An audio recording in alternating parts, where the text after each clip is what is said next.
I could tell you on and on about who and what our next guest has done, but we've got a clip that says a lot. Ladies and gentlemen, this song was #1 in 1993. It's synonymous with your Chicago Bulls in the 90s. Here to perform it live, please welcome Tag Team! Our next guests have probably created more fun and excitement with their latest single than any other recording this year. You probably hear it at every good party you go to. The song on the Bellmark label is entitled Whoop. There it is. Ladies and gentlemen, give them some love. It's Tag Team. This is Tag Team. Party people!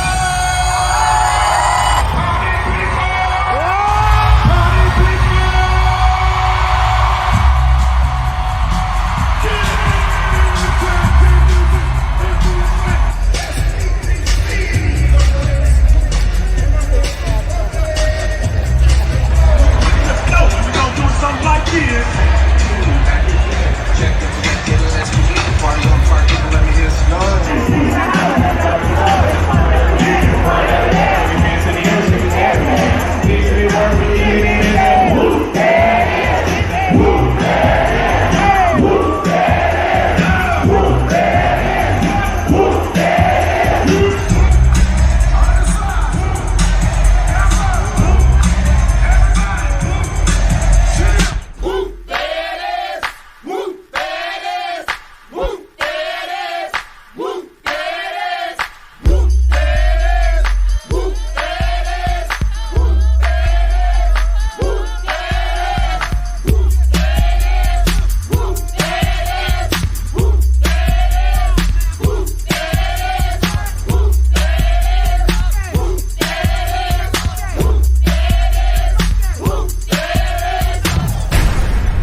Please welcome half of Tag Team, DC Glenn. DC Glenn.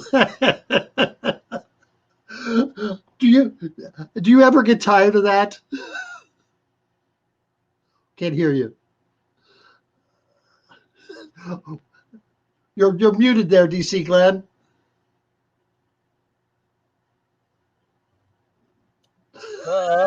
Which way to go? Which way to go? Hey, everybody. Hey, DC Glenn. Do you ever get tired of seeing that?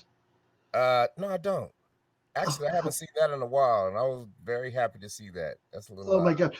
So that song was almost 30 years ago, Yeah. and it just keeps getting recycled, and just a new generation just goes, whoop, there it is. Yeah. How exciting that must be. So I know you grew up in Denver, and that's where you met the other Tag Team member. Yep. And so tell us about how you guys got together and how that came about. Actually, we grew up together. We met each other in high school, and we just became instant friends. And we all had musical aspirations, so we ended up being in the band together and just really becoming a community of good friends in high school. And one thing led to another. And I went to college, and the band kind of disbanded, and me and Steve kind of stuck together, and we kept making music. And then we started making rap music. I started DJing, and then I started writing, and he was doing the same. And probably my junior year in college at Sac State University, Steve moved down to Atlanta, Georgia. And I went down to visit him. I was like, hey, I could do this. So when I finished up college, I moved down to Atlanta, Georgia, and then started DJing at the clubs. And we had kind of switched our style of music because we were in a different region. And back then, everything was hip hop, LA and New York. And we're down south, and they have a form of music called bass music. So we had to conform. When in Rome, act like the Romans, and we had to conform. And our first attempt to make Southern music was Whoomp, There It Is. And I mean, it just blew up. It was just, people think it's this Manhattan Project, rocket science thing that we had all kind of theorems and whiteboards, and we had lab coats on when we were making the song. No, it's just a song about just young men chasing women on a Friday night. You know what I mean? So just like every other country song out there, every other rock and roll song, that's what it was about. And it just happened to blew up. And we signed our deal with Bellmark Records, and I gave my 2 weeks, and in about a month and a half, we were platinum, and the rest is history. All right. So I understand when the day that you recorded the song, you were DJing at, I read it was a gentleman's club. Can you Yeah, explain Magic City. Yeah, what, Magic City. what's a gentleman's club? Huh? What's a gentleman's club in Atlanta? The Gentleman's Club is a strip club where Okay. women dance butt naked for a bunch of money, and I'm the one that's making the party go. So the better the DJ, the more money you make, and I was a very good DJ. I So bet you were. and everybody used to come from far and wide. I knew all the stars, I knew all the athletes in Atlanta, and that was back then when Atlanta was growing into what it is now. And I was in a good position because I got to play my songs at work, right? And when we finished Whoomp There It Is, I brought it to work. I had to work that night, dropped it in the cassette, and to this day, that is the biggest record I have ever, that's the biggest response on any record that's I've ever played. And I've been DJing for 30 years, man. So it's worked out So, that way. so the most recent reincarnation of the song is the Geico commercial. And I don't care who you are, people love that commercial. It's just a happy, happy commercial. How did that come about? Did they contact you, or did you contact them? Well, I'm an SEO specialist, right? So I'm sorry. What is that? What does that mean? okay, SEO specialist. Uh, SEO means search engine optimization. So I build websites, I optimize them. So when I want to get on the first page of Google for something, I can. And it took me a long time to learn it. But part of that is laying breadcrumbs across the universe, right? And I had a situation about 10 years ago where everybody thought Barack Obama was in our video, and we do all this press and everything, but I had nothing to show for it after a week. And I vowed that would never happen again because I really felt that we missed money, right? And that's when I started my SEO career. I started building the website, started optimizing them, got into the social media thing. And back then, if you type in tag team, it was all wrestling. You type in tag team today, it's all tag team. So I get a call from my acting agent. My acting agent's like, DC, you booked a Geico commercial. I'm like, don't play with me. I didn't even audition for a Geico commercial. And she's like, DC, they wanted tag team for a Geico commercial. I was like, oh, tag team. So I have a tag team phone that's connected to the website. They called that phone, but I rarely answered that phone. Then they kept looking for me, and they found me on the second attempt on my IMDb profile, and they called my agent. Talk about synergy. And I let my agent, I said, it's just time to break bread with the agent. I let my agent make the deal because I'm an actor, a voice artist. This is perfect. I don't have to buy any lawyers. I don't have to do anything. All I got to do is just got to make the deal. And we made that deal, and it's probably going to end up being the most lucrative deal I've ever made in my life. Seriously. Seriously. Like there are about 5 things I want to talk to you about, but I can't because I'm under a non-disclosure agreement. But come on. I won't tell anybody. I can tell you. It has to do with ice cream. Right. So it's just been a beautiful thing, man, because there are so many unintended consequences of all this happening because we've been in a pandemic. And usually a Geico commercial just blows up your career, but we can't do shows. We're stuck in a pandemic, right? We're starting to now, but basically what I did was I came up my own PR, right? And I joined an organization called the Public Relations Society of America. And I was on a Zoom call and they gave me the game, and I haven't looked back. And it's the reason that we're talking right now. Because I didn't give up. I didn't quit. I switched it up. I took lemons, made lemonade, and it was some really good lemonade, by the way. And now, I drop press releases all the time. We were just about a month ago, we were grand marshals for the NASCAR Talladega 500. I'm working on Ellen. I'm working on Kelly Clarkson's show. I'm working on all these things. So, you know, it's funny because everybody think this is a redemption. This is tag team is back and all that, but it's not that. This has been in the works for years. This is a story of never giving up. This is a story of steadfastness. This is a story of perseverance. This is a story of hard work. And now I'm getting to reap the benefits of all the things that I've done in my life. And it's just, coming to a nice, neat button. And now I'm, 2020 was one of the best years of my life. I shot 2 movies. Did 3. What movies? Yeah, tell us more about your acting career. What have we seen you in? Well, I just started acting in 2018, right? And I just went really hard. It got good to me, and I was in class every day, and sometimes 2-3 times a day, and that was all the way to the pandemic. And I just kept training and training and training. And then my one of my acting coaches called me and said she was casting a movie called My Corona, and could I get to Nebraska? I was like, yeah, I got a hazmat suit. I'll be there. And I went and shot my first movie in a cornfield, just underneath all the stars, right? And not only is it a movie about, the start of the coronavirus, but it's about shooting.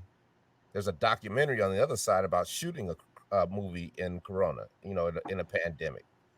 So a couple months later, I get a call for my second movie, and I booked that, and that's called The Mediator, which is it's a real good drama, and I'm playing detective.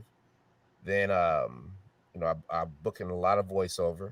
I booked Tyler Perry House of Pain, and then Here Comes Geico. So and I audition constantly, and that's what I was doing before we got on. We started talking. And I know that I'm not going to give up. And my goal was to be a working actor. And now I have to kind of, pinch myself because I've been a working actor for the last year, right? Oh my gosh. Working actor, right? So everything is beautiful for me. I just grind. I hustle.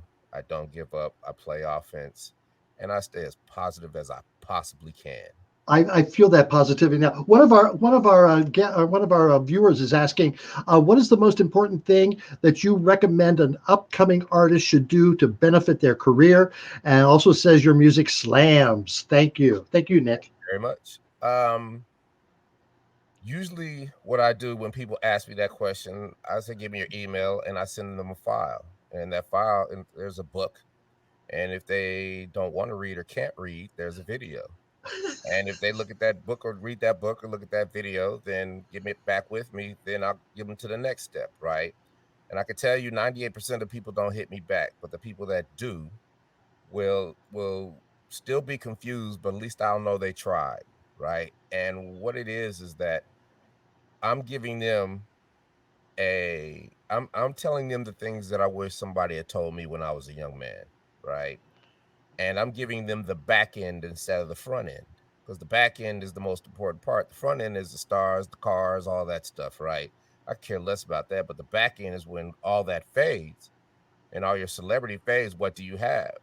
And if you don't have your music publishing, then you're going to just become an old, bitter artist, and you're never going to make another record again. And, the music industry is littered with those. I'm not one of them because even though I had a bad situation, I chose to stay I chose to look at the glass half full instead of the glass half empty. And I kept grinding and I kept working and I kept fighting. And, that's what has to happen.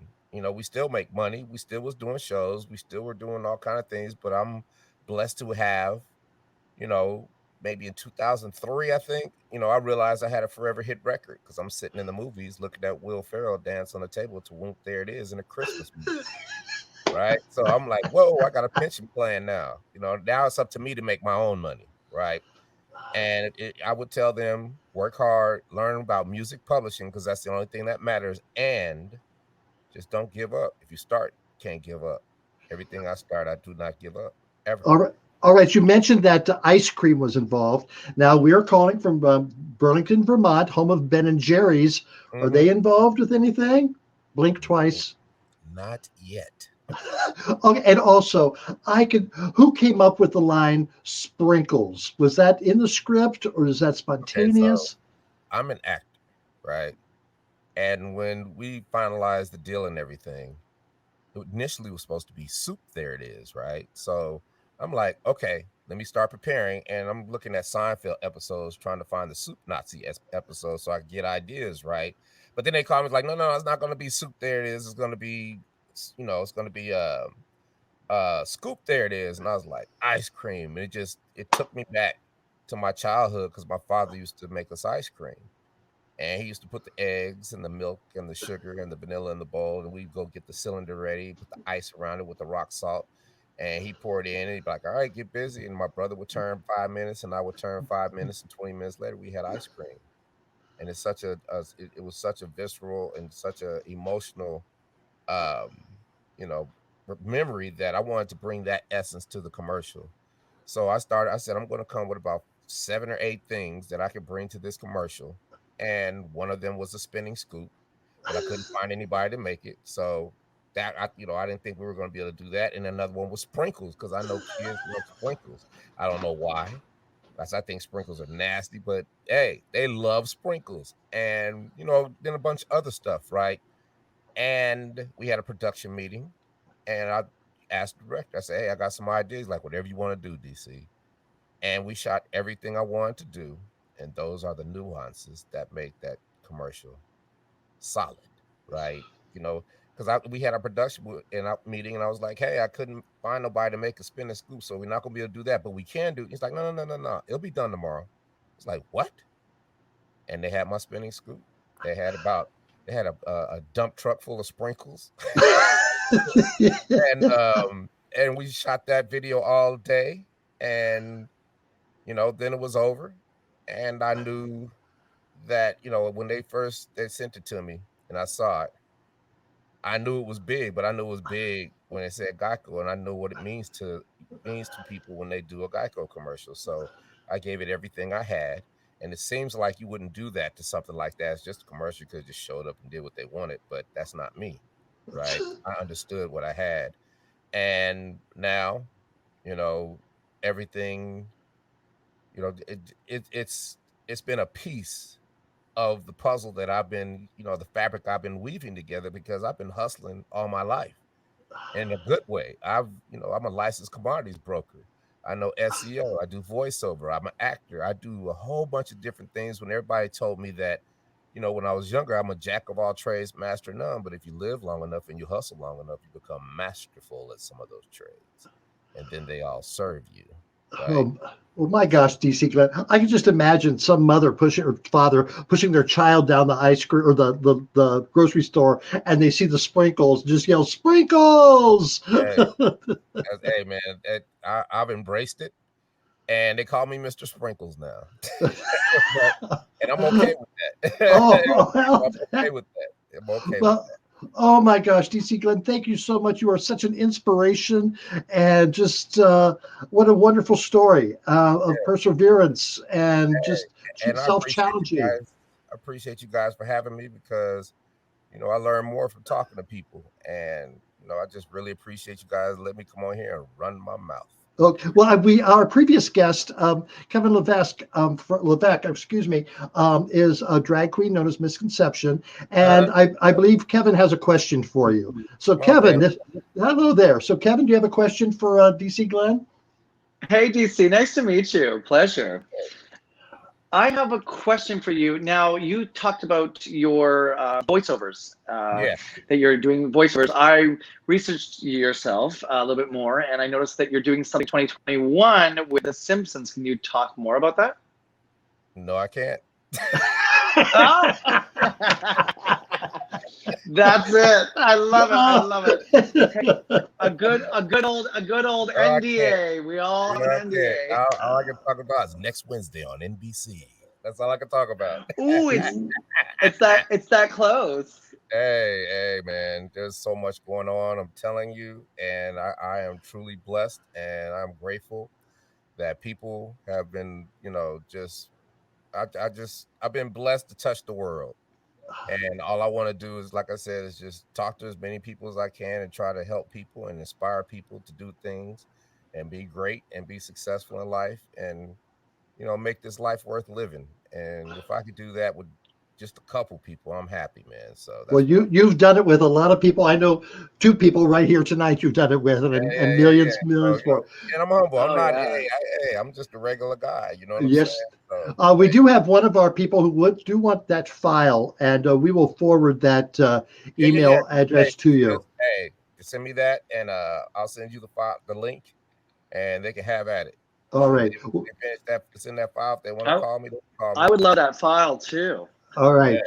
Very good. We'll send it on. Well, thank you so much, DC Glenn. Thank you very much, Kevin. Good luck to both of you. And DC, come back and talk to us again about that. And Kevin, we want to hear more about your travels. Before I go. Yes. Sprinkle! I'll end on that. You guys, hey, y'all have a great evening. Thank you. Okay, thank you so much. Right. Thank you. Bye-bye. Thank you, DC. Thank you, Kevin. Oh my God.